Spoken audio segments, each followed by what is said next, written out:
What's up, everybody? Welcome to Established in the 90s. Today, we have a titan in the voice acting world as our guest, Debi Derryberry. I had no idea she was in everything I've ever loved. She's most well known for voicing Jimmy Neutron, but she's voiced like everything. She's been in Princess Mononoke, Crash Bandicoot, Monster High, Life with Louie with me in the 90s with Louie Anderson, and many, many, many more cartoons. She also tells us one of the craziest stories I've ever heard. She's a legend, an absolute legend, and we're going to have a blast with her as she voices characters, tells us about the voice acting world, and of course, talks about the 90s. So make sure to get in the comments, let us know what you think, and let's have some fun. Be sure to like, subscribe, hit the bell, and buckle up. This episode is going to hit you right in the Derryberries. Derryberries, I like that.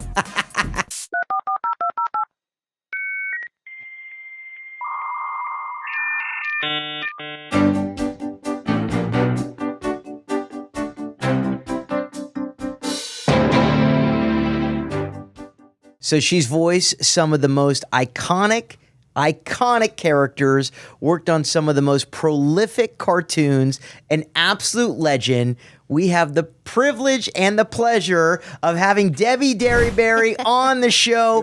Welcome to Established in the 90s, Debi. We're not worthy. We're not worthy. Stop it, Justin. Stop it. Thank you. Thank you more. I love it. Yay! Woo. Thank you so much for coming on the show. Oh, it's my pleasure. Special clapper. Special clapper. Special clapper. I'm going to go home feeling just like so big-headed, so proud of myself. As you should. I don't know. So, you know what's wild is I just realized we both worked on Life with Louie back in the 90s. Yes, yes. How wild is that? It was so, do you remember that Louie always had chocolate-covered strawberries? Yes. I loved going in there for strawberries. He had the best food ever. Oh, I used to tell my agent, I would say, book me after Louie because he would have a spread. Yeah. Like a massive spread of food, and I would just go over and eat all the leftovers, and I loved it. Us actors, we're disgusting. We're what do you call it when you have no shame? None. I mean, if there's food, I'm going. I want to eat it. Whenever there's food, we will go after that food like none other. It's like we've never eaten anything in our lives. It's not like we can't afford food, right? Or that we don't eat at home. I don't know what it is. Just mentally, if somebody's giving me free food, I'm there. I've seen Justin do ungodly things to pastrami sandwich. Yes. I had the best pastrami sandwich I've never been. Where? Never been to Langer's Deli in my life. Wow. The best. Yeah. Oh, my goodness. Oh, Ian and I shared one. It's a $26 sandwich. Yes. Yeah. And it feeds a family of 10. It's like the number 17 or 27. 19. 19. Yeah. 19. Okay, Was it 19 or 17? 19? It was so I think good. It's 19. I think you're right. It was 19. I absolutely haven't been there in a while. delicious. And the bread. Okay, I don't like rye bread. But Yes. I ordered it anyway. Yeah. Because usually the rye bread crust is all gooey and rubbery. Right. Well, okay, you bite into the bread and it's all soft like white bread. Then you bite into the crust and it's like a chocolate chip cookie. You just give it a little crunch. It's the most delightful sensation. I would eat it just to spit it out if I was full, just for the sensation. I want it right now. I know. So good. I'm exploding with Killing us. pastrami-like desire. How did we get on pastrami sandwiches? I have no idea. Justin. Yes. He loves Did pastrami. you do that? Yeah. Probably. I'm so hungry. But Tom was going to ask us about Life with Louie. Yes. Well, yeah. So Right. I was wondering, were you in the booth at the same time together? Do I remember this? Do you remember? We're talking like 94. I think we were. I think we must have been all in the booth together because there wasn't COVID then. No, but I don't think we were in booths, but we never went in and recorded together. We were all separate. Like we still would Okay. go in and do our bit and we were out. You know what part I remember the best? Huh. The strawberries. The strawberries.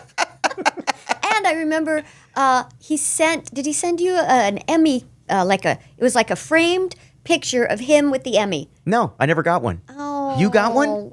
Yeah, shoot. No, wonder. I No, didn't she get didn't. it. She I didn't get one. Yes, I you didn't get one. It had to be from another show, I think. You know what was cool about that time in my career? It was if I auditioned for anything that started with a letter J, I would book it. Wow. I had Jackie on Bobby's World, Right? Jeannie on Live with Louie, Judy on Jumanji, Wow. Jake on Tasmania, JJ Jet Plane.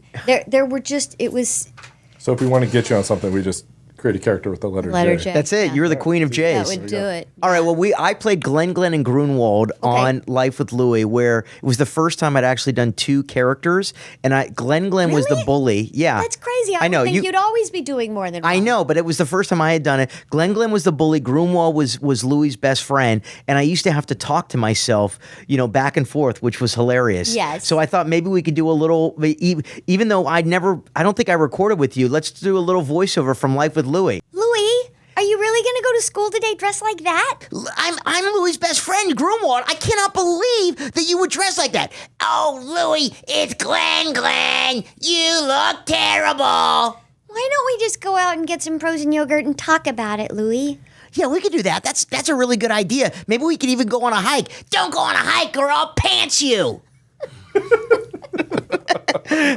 No wonder the show was canceled. Those actual lines from the No, show? not at all. We just made that up. I mean, the reason I love voiceover is because I just have to read. I don't have to really improv too much or write anything. I don't have to memorize anything. But you're hilarious. I mean, you do comedy. You're a genius. You're so funny. Speaking of comedy, you worked on F is for Family. You've worked with all these incredible comedians, Louie Anderson, Howie Mandel, Bill Burr. Yeah. What was it like working with Bill on that show? When they're on, they're on. Yeah. And when they're working, and they don't have to be on stage, they're just normal, good old guys, just Right. family guys. He'd be on the phone with his wife saying, "Honey, did you, go get the cheese? And the kids okay?" And the same with Howie. They're just normal guys. So, friendly, Right. kind, smart, clever. But because it was each of their shows, they're focused and they're fun and happy about it. But I don't know. People expect. Did you work with Howie? What was he like? Oh, he was cutting up all day. They were laughing and telling. They were doing shows. No, it's not like that. Yeah, right. That makes sense. You share a coffee. You talk about the news or whatever. But I have been able to work with. That's right.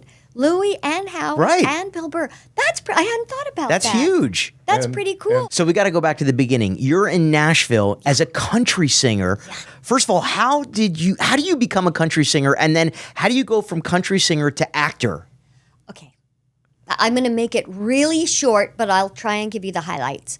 Awesome. Okay, I'm a pre-med at UCLA. Wow. I have played guitar and sang and writ songs since I was 9 years old. Uh-huh. That's when I got my first guitar. So in my spare time, all I did was play guitar and write songs and make people listen to me sing. My family was so tired of it. Like, listen to this one. So I'm studying for my hard major and playing guitar, busking in Westwood on the weekends. Uh-huh. And then I graduated, and I didn't want to go to med school. And a boyfriend at the time said, "Well, you should just move to Nashville," because I was in a country band in Orange County on the weekends or something. And a friend of mine, Howard, he was kind of my mentor. I asked him, "Should I go to Nashville?" He said, "Sure, go." So I went. Uh-huh. I just quit my little job, whatever it was, at some real estate company.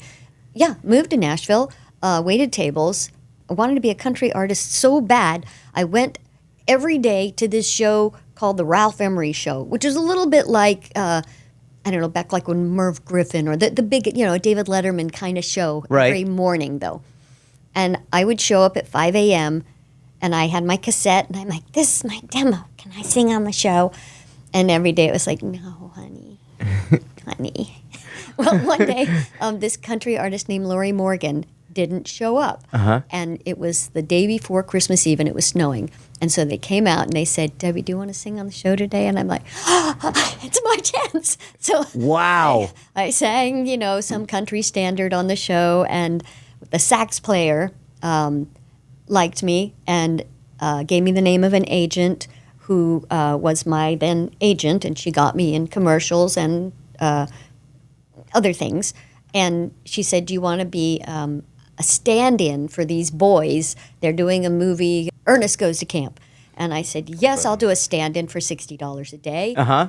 And were you in that movie? No, but I mean, it's one of my Okay. favorites as a kid. Well, Scotty Manville was in that movie. when Oh, he I love was Scotty. 10 or 12 years old, and I took my electric typewriter into the forest every day because I wanted to be doing my business. And Dottie, his mom, said, "Why don't you try voiceover cartoons?" I'm like, "What is that?" So I was singing, and Right. I was also, I left out this part. I had always been acting as a kid, actor, stage, just community theater, and I auditioned for To Kill a Mockingbird. In high school, I did that, and then in Nashville, I auditioned for the Repertory Theater. Oh, wow. So you're doing a lot. To Kill a Mockingbird, and I got the role of Scout when I was 27, playing a 12-year-old. And Wow. somebody saw me on the show, and they said, "Oh, will you be in Hey Vern, It's Ernest," which was a kids' TV show, like Pee Wee Herman's. And I don't like Pee Wee's Big Adventure. Sure. I don't remember which came first, but Scott's mommy on that set of Hey Vern, It's Ernest gave me 3 names. Ginny McSwain, Marcia Goodman, another one, Ken Berger, and Sue Bloom. And I wrote them all. Oh, love all of them. And I'm like, "Hi, I'm Debbie Derryberry Greenberg then." I don't know, Derryberry. I married a Derryberry, by the way. Did I mention that? No, I didn't know that. Oh, I was married for a year to a Derryberry. I kept the name. Yeah. Who wouldn't? I thought it was a stage name. That's Yeah, fabulous. It was a stage name. Yeah, it's Sounds like brilliant. Anyway, Dottie gave me these names, and I wrote to them and sent them my cassettes. And Ginny McSwain, who worked at Marvel at the time, wrote back and said, "Great cassette. If you ever move back to LA, let me know." So I quickly got divorced and moved back to LA. Can I ask That you a night? question real That quick, too? night. What's a cassette? Yeah, it's a small plastic thing that old people play music on. Back in the Love day. cassettes. It was between 8 tracks and CDs. His cassette. It's called the 90s. Yeah, something Yes. like that. Okay. Remember, they would Good get question, tangled all the though. time. Right, yeah. Oops, dating myself. Anyway, Ginny walked me into ICM, and Jeff Dana signed me, and 2 weeks later, I had my first job. That's And incredible. It hasn't stopped in 35 years. That's amazing. That's a great story. So when people say, "How do you get into voiceover?" I'm like, it's easy. You just do what I did. Simple. Move to Nashville. Yeah. Well, you have to start by going pre-med. Right, exactly. You know what you UCLA. have to do? You have to do what you love. Yes. You have to always pursue what's exciting for you. And for me, that was doing the right thing, which was going to college and playing guitar, and then doing country music was so fun for me. And, we used to go out line dancing in the day to Denim and Diamonds, and I don't know, we just had so much fun. I just like singing and hearing people clap for me. You know how the Tesla has, sorry for talking about a Tesla, they have like noises that it makes when you leave Like the car? little fart sounds? Yeah. Yes. Well, my husband knows me so well that when I leave the car, there's applause. That's fantastic. amazing. Yeah, it's pretty great. That is great. Well, I wanted to be a Ninja Turtle when I was a kid. Did you? Now I'm doing a podcast. with Justin, It's so really here we go. close. It's That's close. right. Very close. Very close. The goals are very well aligned. Yeah, I tried hard. Yeah. So that is how I went from country music into voiceover. And I never got paid to sing as a grown-up in Nashville. I did do a lot of jingles, but only as a kid's voice. I was more comfortable singing like a kid and talking like a kid, which is... But you sing a ton. I mean, you're a brilliant singer, and you sing in cartoons as well. Yeah. So that that's a gift that you've been working on forever. And so now with my kids' YouTube channel, I've sort of combined my singing and my songwriting of all my kids' stuff, because my focus now is so much on my kids' cartoons and materials that's on my YouTube channel. And so I've got my animation, my singing kind of connected. That's great. I feel like it's all come together. That's awesome. Super fun. Yeah. Yay. Yay, we love it. We love it. All right, we want to talk about all the other good stuff. So you also worked on a ton of anime projects for like Miyazaki films. Yes. Studio Ghibli. Yes. Ghibli. Yes. Ghibli. Ghibli, I don't know how to Ghibli, say Wibbly, it. Sailor Moon. Yeah, Sailor yes. Moon is another one. But how different is working on an anime project from working on like a U.S. American animated show? So in prelay animation, which is the Western animation, what you're talking about, I see you holding back that yawn. Go ahead, you can do it. So in prelay animation, the script is in front of you, the animation's not done yet, and you have sort of the freedom to go wild with the script. Sometimes they'll say stick to the words, but mostly they're like, have fun with it, which in actor speak means say whatever you want, just kind of keep to the script.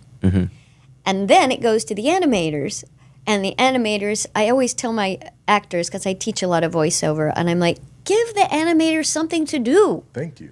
Give them something to do. Don't just read the lines. Put in the, I don't know. And the line was, I don't know. Yeah, brilliant. Brilliant. Yeah, give us That's why something she's to a animate. legend. Exactly. Yes. Give them something to do. Yeah. And anime, of course, the animation's done. So you are married to the lip flaps. Not 100%, because there's a lot of massaging they can do with the software. But for the most part, your lip flaps are stuck. So like all the timing, you have to kind of match it up pretty You close. do, although they're much better at massaging it now. Like back when I did Zatch Bell, it was, take after take until it matched. And then now doing, Pokemon Horizons, I can kind of have a little more fun with it, but definitely not the kind of fun that we have in prelay animation where you can really add a lot of words and play. Right.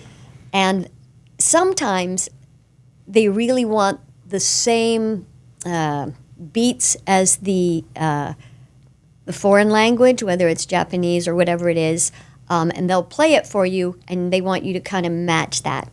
So it's a dance.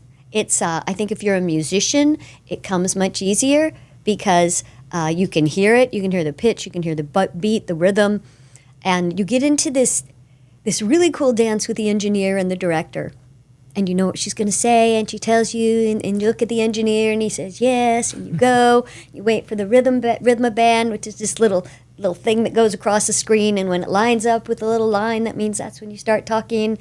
So it's like going crazy inside a little bit because you're processing all this stuff at once. See how I said stuff? Yes. Right. Processing a lot of stuff at once as far as what it is you're going to say. You have to memorize it real quick because you want to match those mouth flaps. And you want to start right when the band hits the little line. And then you want to match the note that the director just gave you.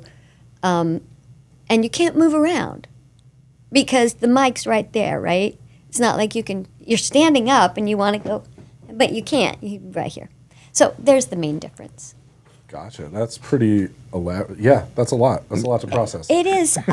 It's a different skill set. Yeah. Just like all the facets of voiceover, there's different skill sets, with regular animation, with anime, with on-camera commercial is a different skill set for narration, promo, for dubbing, for looping. It's all kinds of things to learn for that specific thing. And I love to loop, and people want to loop all the time. But, we know how to do things. We know not most lay people know, okay, we're going to do a donut. Okay, here's call-outs. Here's some pass-bys. There's things that just us loopers know. Yeah, there's a jargon. I mean, you've said it perfectly. There's a jargon for each specific type of voiceover. But you have to know it, and you have to know when to improv, when not to improv, when the director gives you a note and how to take that note and process it, as Debbie was saying, in terms of anime, watching. So each little thing has its own speciality, and you have to know how to master that. Yeah, there's a lot to know. And knowing is half the battle. I think in knowing what you're good at. Yes. Like there's some people that are super great at commercials. Mm-hmm. And they couldn't find their way out of a paper bag for animation because they're right here in commercials. And there's some people who are great at medical narration or promos, and that's their gig. But for us nutty people, thank goodness there's animation to keep us from driving our families crazy. Perfect. And we still do as well. Where, as a burping actor, would I slot in? A burping actor? Like, can I get into anime voiceover for like just replacing burps? I think it's more adult animation for you, Okay, Tom. adult, I'm going to gotcha. stick to, Okay. primetime I'm gonna adult pursue this. animation. Yeah. I think you should. Let me just ask you, can you fart? After With your mouth? No, after a pastrami. Oh, Here's how you do it. Justin, you can give him one. How about the one cheek sneak? the squeaker. Squeaker? Yeah, there's lots of sounds you can do. You can be a professional mouth farter. In school, if they really laid out what jobs you can go into. Right. I mean, I think I feel pigeonholed as an artist. I should have really thought outside the box more. Mom, Dad. What I don't know, happened? but you've been making a living as an artist on some of the biggest, greatest It's true, shows. Pretty Yeah. spectacular. For like decades, right? Yeah. I mean, that's very impressive. Yeah. I can I've barely write survived. my name. And you can draw things. I can draw things. Amazingly. That's Beautifully. so impressive. Yeah. Like, how do you do that? How do you, like, make your hand, make it look like anything? A lot of cursing. And farting and burping. Farting and burping, no. So I think embracing know. our skills Yeah. is pretty important. It is, absolutely. Anytime you could take a skill and then like turn that into a job. Oh. That's pretty Pretty awesome. That Pretty is- awesome. Yeah. That is what makes life worth living, when you can do what you love doing. Yes, I used to absolutely. draw And like a that's lot of the what we're cartoon doing. characters that you guys probably voiced. Yeah? Very Kid, cool. yeah. Very Like cool. Jimmy Neutron and stuff. With the best. Yeah. Before we even get to Jimmy, we've got to talk about cons, because you are an icon and a legend at I see what you conventions. did there. Right? We're going there. You know where we're going. And so anime is massive at cons. What is it like for you being around the fans? They love you. They come up to you. Any funny, wild stories of dealing with the fans at these cons? Well, this part isn't funny, but I did this show called Monster High as the voice of Draculaura, who's a 1600-year-old vampire. And people love her. Uh-huh. And especially people who were not necessarily bullied, but maybe didn't feel at home. And Monster High was a great cartoon that brought people in who felt different and let them know they were okay. And there was a place for them. And so when I have Draculaura Monster High fans come to my table, and this happens about 4 to 5 times a day, Justin, I say, "Do you love Draculaura?" And then I'll speak in Draculaura's voice to them. I kid you not, they will break down in tears. They will start shaking. Their lips start quivering. They start doing this. And I have to get up and give them a hug, just because that's what you got to do when someone's loving you that much.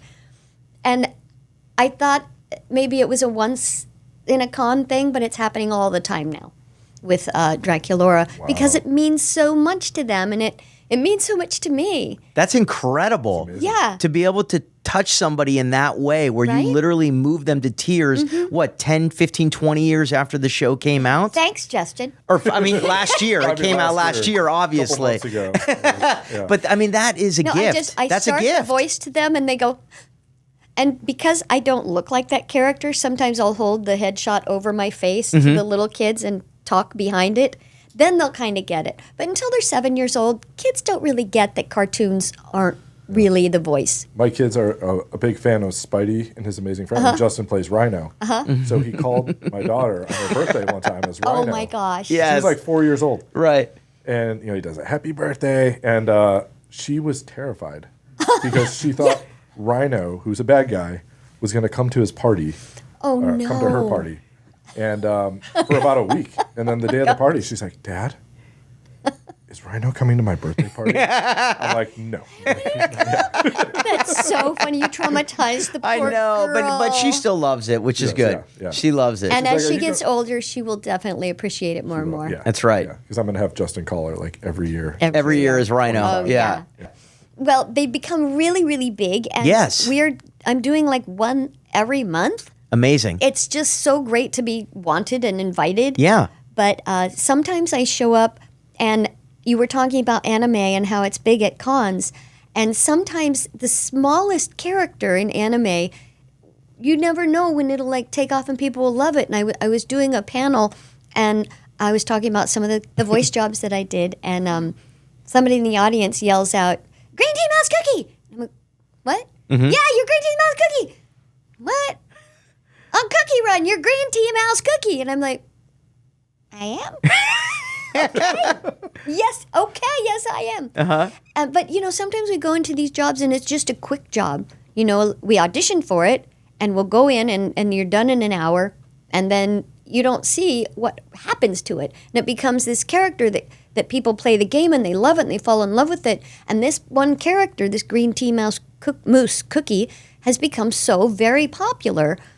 You just never know. That's so cool. And so What was it? It's green green tea moose cookie. cookie. There's a game called Cookie Run. Okay. Oh, And yeah, one very of the cute. cookies, there are cookies with different names, and the green tea moose cookie is me, and I'm not very nice. How does green tea mousse cookie sound? I don't know. Because it was just a quick gig. probably sounds There she like is. me. There she is. Oh, We brought her there's up on the green tea monitor. mousse That is cookie. not Adorable. what I would have thought that character looked like. It's she's Moose. not I was very thinking nice, of but a people moose. like her a lot anyway. But that's the kind of thing that happens at cons, is that these fans remember characters that you've done in your career that you may not remember. It's fascinating. It's exciting. It's great. And it's fun, and it's exhausting. Yeah. But I'm happy that the con circuit exists so that fans can meet the people that have voiced the characters that really mean something to them. It's amazing. It's cool. Yeah, I mean, I get kind of jaded because I've worked on from the art side, so I'm like, I'm not going to go to that anymore. Yeah. But I think it's you forget like the fans and sister-in-law and brother-in-laws, and they're huge fans of these shows, and like you forget that they have a big impact on people. They really do. Huge. They really do. Huge. Yeah. We got to talk video games too before we Okay, even go Jimmy video games, Neutron. yeah. Tom has played. Because I have the notes. Yes, for that. Tom Yeah, has go ahead. played many You of tell these me. games, and they are huge and they're exciting. And I don't know the names of them. World Okay. of Warcraft. Yes. Final Fantasy. Yes. Diablo. I did? Diablo. Oh, right. That wasn't the yeah. character. Yes. No, but That the- was, the yeah. game. I think I played Faith Bahamut or something like that. Yeah, that game. Faith? I think it scared me as a kid. And a couple of Mughals, I think I did. Is that World of Warcraft? What? Final Fantasy. Which one did you say? Diablo. But you said something before Diablo. No, World of Warcraft. That's not Final the same as Fantasy. Diablo. Final Fantasy. Final Fantasy. Is Final Fantasy Diablo? No, Or is that No, a they're different separate game? games, Separate but they're Okay. all I massive. don't know what I played in Diablo. a lot of yeah. Yeah, I think you probably did many characters. Many characters. Okay. Yes. Yeah. Okay. I'm sure. But Tom has a favorite of I do. all of them. Crash Which one's that? Bandicoot. Oh, yeah, Coco. Coco. Yeah. Don't mess with my big brother. That was a fun one. Yeah. I was one of the many Cocos out there, but people love her at Yeah. conventions. Yeah, I just played the new Crash Bandicoot game. I got my kids Oh, yeah? hooked on it. Was so. it me or is that a new one? I don't know. Better be Debbie. Listen, I'm not very good at getting past Okay, like, the yeah. first level, so I remember in one I've of gotten the really bad at video games. one of the games, she was doing something and she was like, they're like, she's kind of mad. And I said, well, can she curse?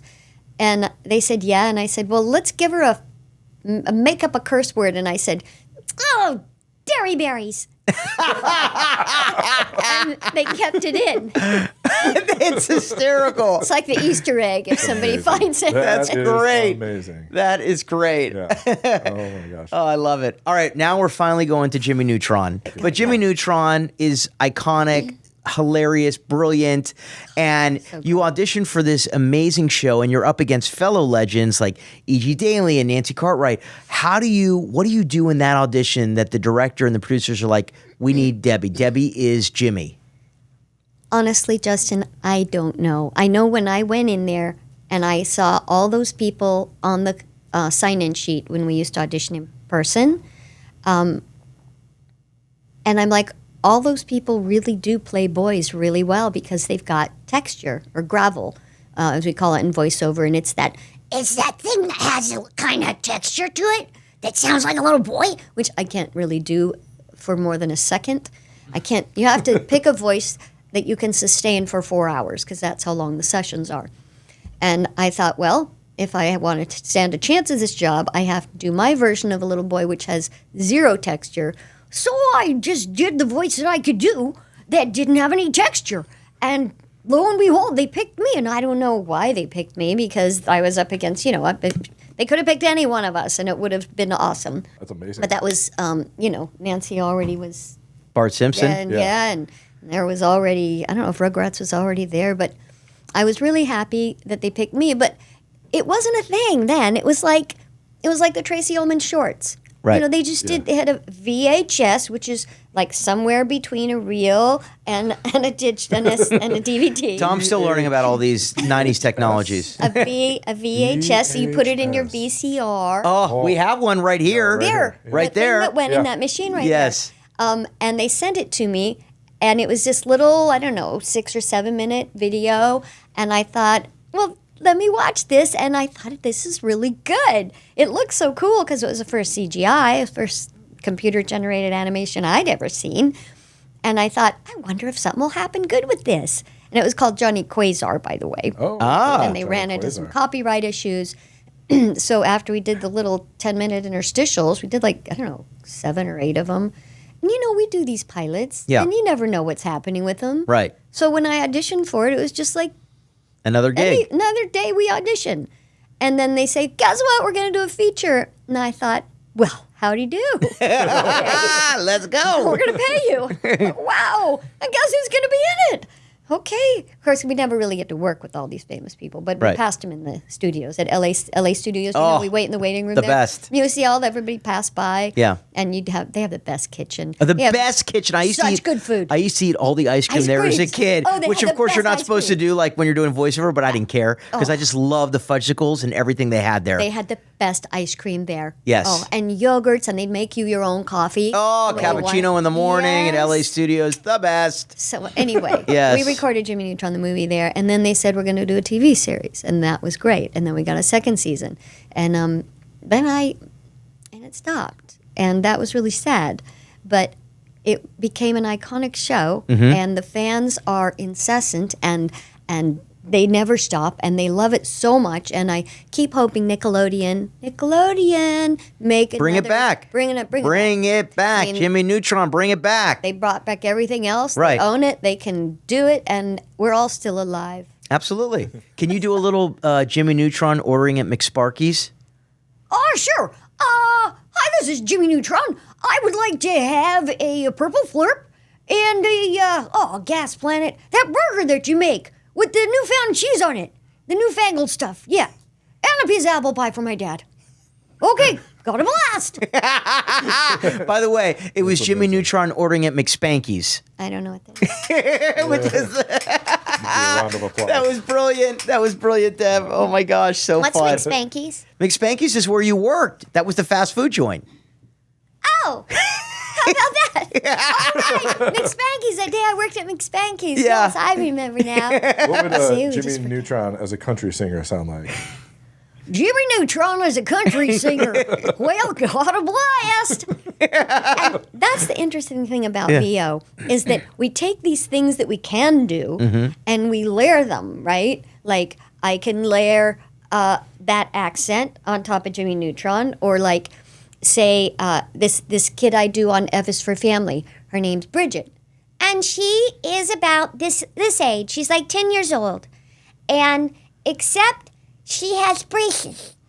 So she's 10-year-old with braces, and she says really bad things. And then there's another character I do on that show, and he lives down here.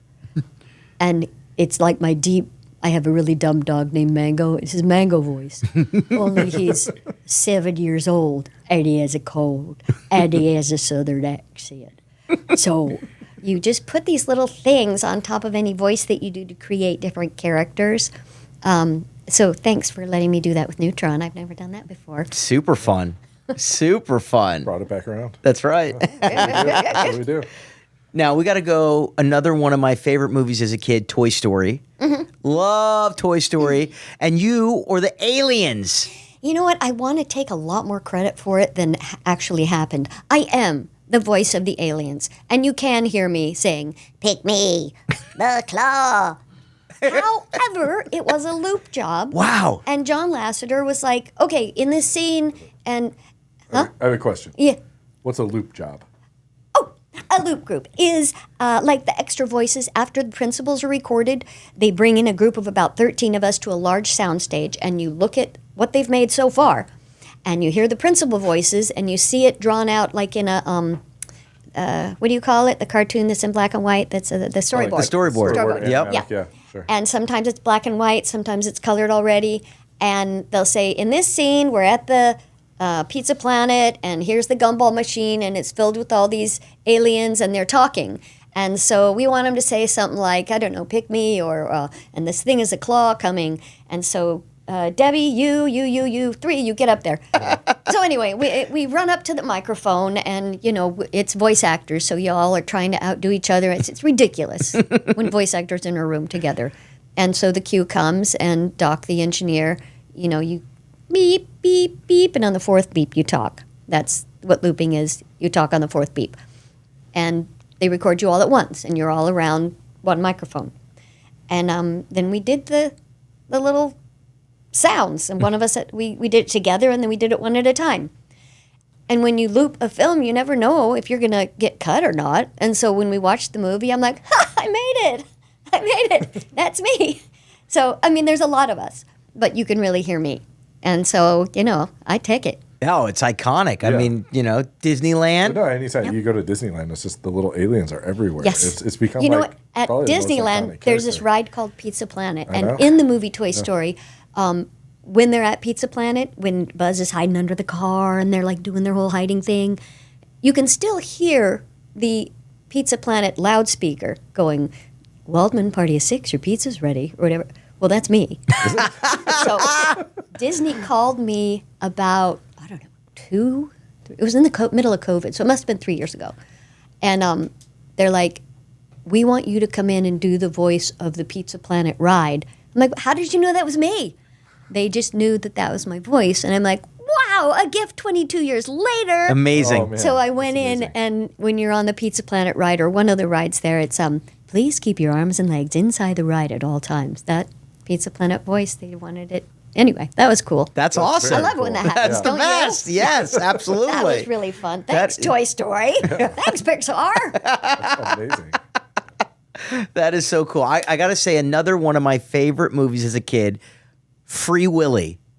Now, you rode a killer whale, Debbie. How did you do that? I did. I am terrified. I mean, they're amazing animals, but like you got in the water and you rode a killer whale. How did you? Well, let me caveat. Tell me. First, I would never take the job again because I don't believe in whales in captivity. Right. But we're talking a long time ago, and I didn't know how horrible it was, so I wouldn't take that job again. But when a friend of mine knew the manager who repped the boy, and they said they're looking for someone to body double this 12-year-old boy. And having already played a 12-year-old clown on Hey Vern, It's Ernest, and having body doubled 12-year-old boys in Ernest Goes to Camp, and many other boy-type roles, and they needed a scuba diver who was a small boy, 12-year-old size. So they sent me over to Warner Brothers, and they said yes, and flew me to Mexico City 2 days later. Wow. Where I spent 7 weeks training with Keiko, the killer whale. And I'm always been an animal rescuer. So, Yeah. And I've, been scuba diving, 83. Oh, before love you know scuba it. diving. It's the best. Love scuba diving. Yes. So I basically was on the hookah line, which they put the tank on the deck and they just give you a long hose. And I just sat at the bottom of this 18-foot pool, and the whale would swim by and go, toy, rat. So my job was just to get him familiar with me and know him and get my breath holding as long as I could, because the trick they hired me for in stunt work, they call it a trick. Well, the boy, or Jason, whoever the boy The actor. who rides, the actor Yeah. who rides the whale, he runs around the whale tank, and he wants to get the whale free, but he accidentally trips, and it's night, and he hits his head on the edge, and he falls in, and he's unconscious, and he sinks to the bottom of this 18-foot whale tank, and then the whale comes and picks him up and lifts him up and flips him over. Mm-hmm. So my job was to let the whale rescue me and flip me on deck. So they hired a different stunt person to run, trip, fall, hit her head, and fall in the whale tank. But she hadn't spent 7 weeks with the whale, so she was nervous. And every time she fell in the whale tank, she was like wiggling. Oh, shit, there's a whale. So they said, Debbie, will you try it? And I said yes. So I did it in like one take, where I tripped. The stunt coordinator showed me how to fall and hit my head and go in.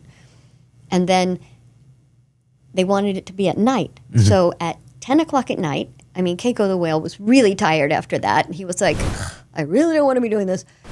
But they had me in the boys' clothing. So it was like a short sleeve T-shirt and shorts with a little wetsuit underneath. Okay, oh yeah, and they tied on hair extensions because he had long blonde hair and I don't have any hair, as you can see. So before I left LA, I had my hair lengthened with really expensive hair because I was in salt water all day. Uh-huh. So there I was, 18 feet under, in the middle, at 10 o'clock at night. and they gave you what's called spare air. Well, that was for practice. It's like a can of hairspray that you breathe out of with not puffing. I mean, it's actual air. Right. But for the actual trick, they gave me a regulator on a long hose, and they tugged it twice, which means it's time for me to take my last breath. They take it away, and there I am 18 feet under in the dark, and the director says, "Whale is approaching."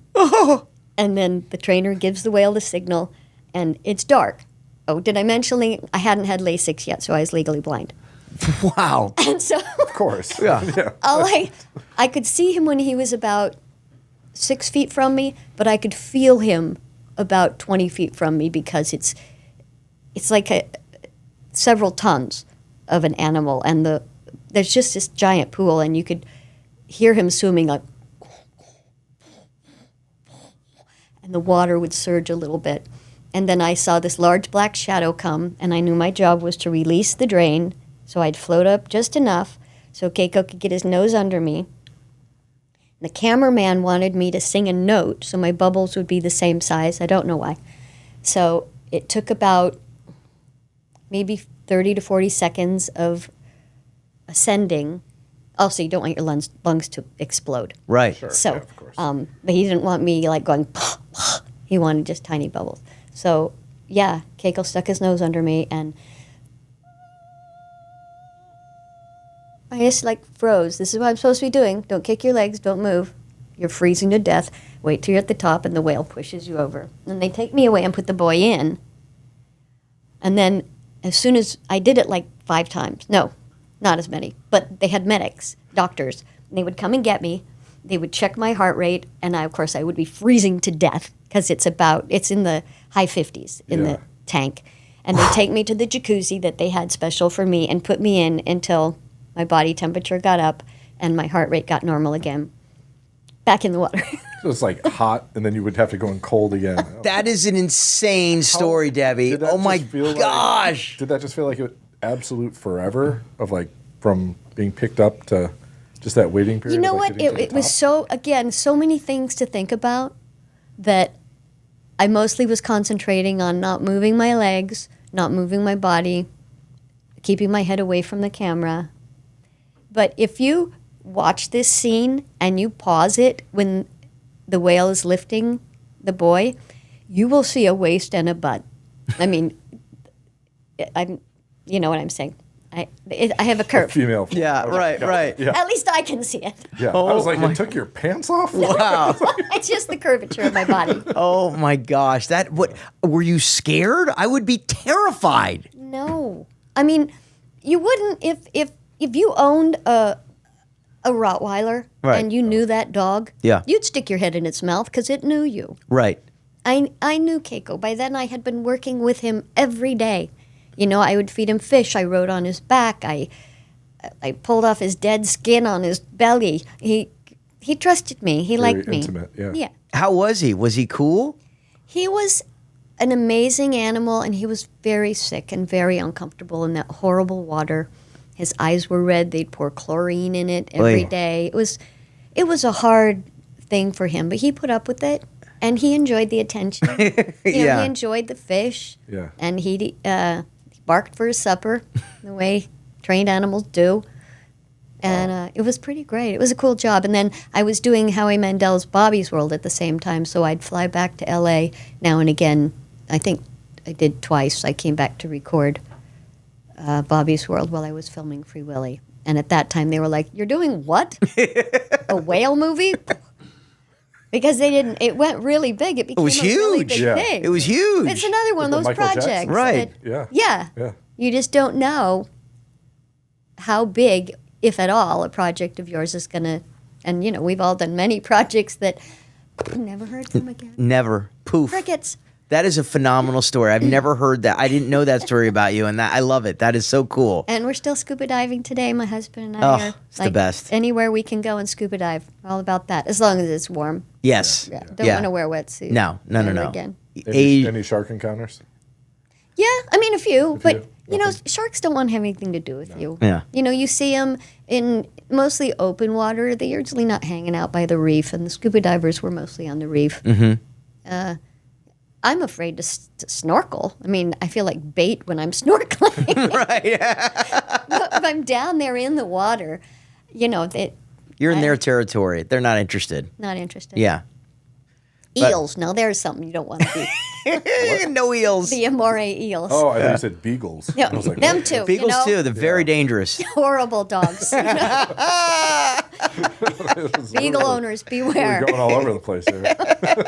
I know Tom and I were talking earlier, and he wanted to know, which I couldn't really answer, is like, you know, you're brilliant at doing the boy voices, which you already talked about, and there are other legends, E.G. and Tara and Nancy, and you know some Yeah. other incredible women who play these boy voices. What is it that you think that boys can't do that women can do incredibly well? Boys can't stay away from, what do you call it when you turn into a man? Puberty. Puberty. Yeah. Boys can't stop puberty, but women can. We've already done that. I think for any adult that can really sound like a child, you have to just be able to get into that mentality and inhabit it.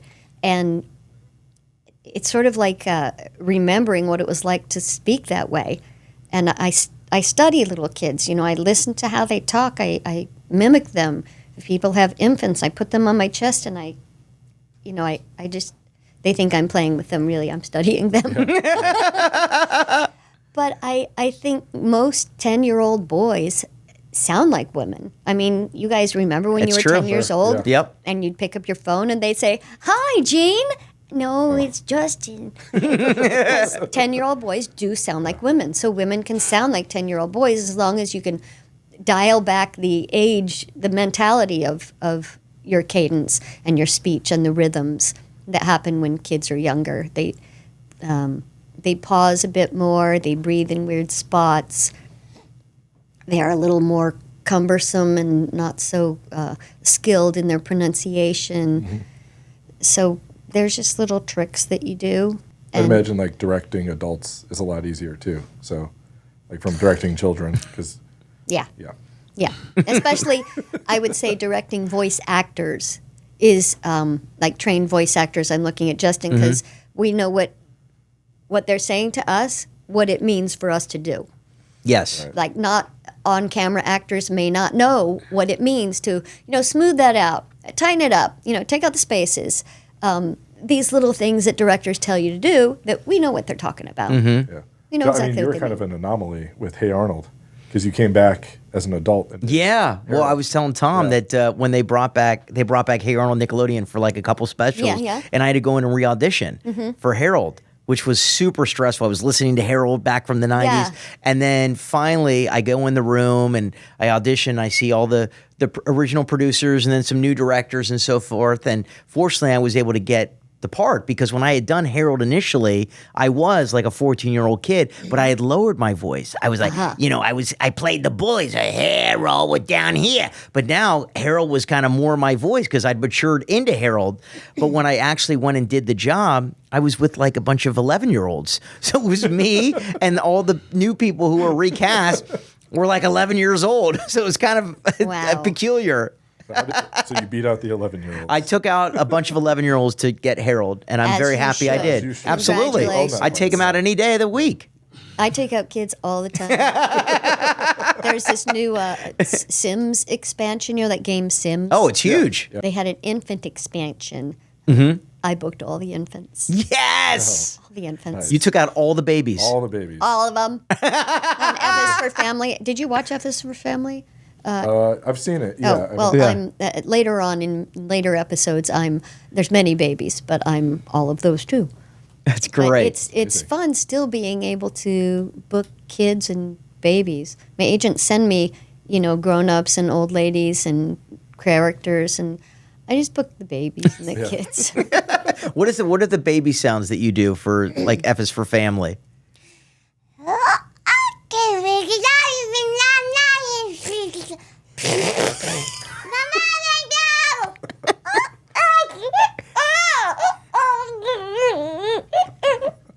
That is brilliant. It's not pretty at amazing. all. It's so great. It's just I the love sound the we go for. expression on the face. Fabulous. To those sounds. It's amazing. Yeah, they're really not pretty. Voice actors will Yeah. do anything to get to where we need to go. Anything, yeah. You do not want to look at Do us while people we're ever performing. say, "Are you embarrassed, Justin?" Not at all. No, Do you they got to ask you go. that? You know, they don't because usually, like, I'm in the room, and then I think the directors and producers are. They don't. I Not think they. them, but other people. Oh, other people know. Like lay people. I've had that question a number of times. Yeah? Maybe because they've seen me do it and they're like, boy, you look stupid. Right. Aren't you embarrassed? Yeah. No, just go for it. 1,000%. You got to dive in. So I think one of the things Because that. if you don't commit, Forget they it. will know. Oh, yeah. Yeah. How is the voice acting, the audition process different now compared to like in the 90s? Because I'd Sad. imagine. Yeah, it's sad. Sad because we're all by ourselves. I in our know. It's very closets. lonely. It's really lonely. Very lonely. And you have to imagine that that there's feedback, which in the 90s there was. You'd go into the booth and you'd do something and you'd see them smile or laugh and you'd be like, got 'em. Yeah. But now you hear it, you see no one. Yeah. Debbie and I, we'd go to our agents, like at ICM. yeah. We'd all sit in the waiting room. We'd all like kibitz together and laugh and tell jokes and have a blast while we were waiting to go They're in. like, Justin, you're up. Right. And You then you take go your in pieces of there, copy. you know, as Debbie said, it's like we'd have a director in the booth, a voice director, and we'd run it. They'd give us some feedback. They'd laugh or they'd, dial it up, dial it down, whatever it may be. And then we were off to our day. And now we have to self-direct ourselves in our booth. Very lonely. It's really hard. Yeah. And when your husband's in the next room trying to focus on programming computers and you're going, And you have to do all like the cutting for Editing. auditions. Editing, yeah. and stuff. That's we right. had to like learn a whole new skill when COVID Right, happened. Yeah. Yeah. I was doing it before COVID, as many of us were. Mm-hmm. But yeah, now sometimes we have to like edit jobs. But your audition you turn in, you have to think who you're competing against. I mean, I want all voice actors to know you're competing against me. You know what I do for my audition? It sounds really good. Mm-hmm. I mean, you edit it really well, and there's no pauses, and the acting's good. And so you want to give the casting director really competitive auditions. So it's tough to get into voiceover now, more because there's so many more hats you have to wear. Mm-hmm. Right. People are kind of afraid of learning it all. And I certainly was, but people have been very patient with me. And I can do it now. I can multi-track even. You get these Disney auditions where they're like, here's a song, here's the karaoke track. You upload them both on a multi-track, and then you record it, and then you mix it together, and then you edit it, and you send it in. I can do that. I can do that. We need some help with audio for our show. Not this podcast. Sorry, not the podcast. I think one of the things that makes you incredibly special is not only you're very, very talented, but you're also creative and hardworking. When you are doing your cartoons, when you're doing your video games, you're doing your anime, you have your songs, you have your books you've written, you've got, voiceover 101, how to succeed as a voice actor, which you brought, we want to talk about, and you're giving us tips and tricks for beginners and for pros. So, I mean, that's just incredible. You've got all of these amazing talents and you're just pushing constantly, which is what we all have to do, but you are doing it. It's very inspiring. So thank you. It's not good when I have nothing to do. Yeah. Ask my family. I stay busy all the time, so I'm constantly doing things. Yesterday, Sally Sefiotti? I don't know, Sally. She was yeah. in Monster High with me. Anyway, Uh-huh. my friends come over and they know I make hand lotion. Mm-hmm. And I made a new batch yesterday, and I have friends come over. So Sally came over yesterday. We made hand creams, and I just love doing weird things. Yeah, it's fun. Yeah. All right, we want to talk about some of your own personal projects in addition to everything else that you do. So tell us about your band, Honey Pig, where you guys are performing. Tell us a little bit about the type of music and how we can find you. So my band is called Honey Pig, and I've had different iterations of this band for over 20 years. But this new version, it's 3 married couples. We're all in voiceover. We've got Brenna Larson and her husband, Andrew Russell, and Stephanie Sutherland, who's a great voice artist, and her husband, Aaron Sutherland, who's an engineer, and me and my husband, who plays bass. So we have a 6-piece band, and it's country folk, some originals, some covers, and it's Instagram is Honey Pig Music, and you can come hear us play around town, and it's just pure love, just fun. Fun. I play guitar. I get to play all the songs I've written, and I throw in some covers so our audience doesn't leave. It's good fun. Now tell us, that's amazing. We got to go. We're going to check out Honey Pig, and now tell us about the books. You've got a kids book, I do. and you have the voiceover book. I want to hear about both, please. One of my kids' songs, Baby Banana, went to #1 on the XM Sirius charts years ago, but I decided to write a book called Baby Banana and the Licorice Tree, which is available on Amazon. And it's just a little paperback, cute little book that I self-published. And then I'm on my second edition of my voiceover book called Voiceover 101, How to Succeed as a Voice Actor. I just get asked so many questions, and people will say, how do I get into voiceover? What do I do? What's your top 2 tricks? And I'm like, it's just not a 5-minute answer. So I wrote everything I knew in the book. And it's on Amazon as well. With links to videos. Yes. Which is amazing. Well, it's hard to describe with words, Justin. Yeah. How to bark, how to vomit. Mm-hmm. And so I have videos that there's QR codes you can go to, and I'll be showing them how to vomit on the microphone. This is great. It's basically, it's a cough with a hairball and then a raspberry tongue. It's like right into the mic. That gives you that noise, but if you wet your mouth, then it's a little messy, but it does sound like vomit. It's incredible. That is very good. Are there a lot of vomiting rolls? Does that come up? Yeah. In your, Oh, yeah. Vomit's huge. Yeah, a very lot of big. vomiting. And, you can throw in the vomits just for fun. If it's not in the line, Mom, are we having broccoli again? Mom, are we having broccoli again? So you use these little tips and tricks to It's great. make the line a little more fun for the animator. Yeah, I love it. Right? That's Yeah. great. Yeah, absolutely. And it brings it to life in such a unique and way. we have words for these things. We have the hairball noise. Right. We all know how to do the hairball noise.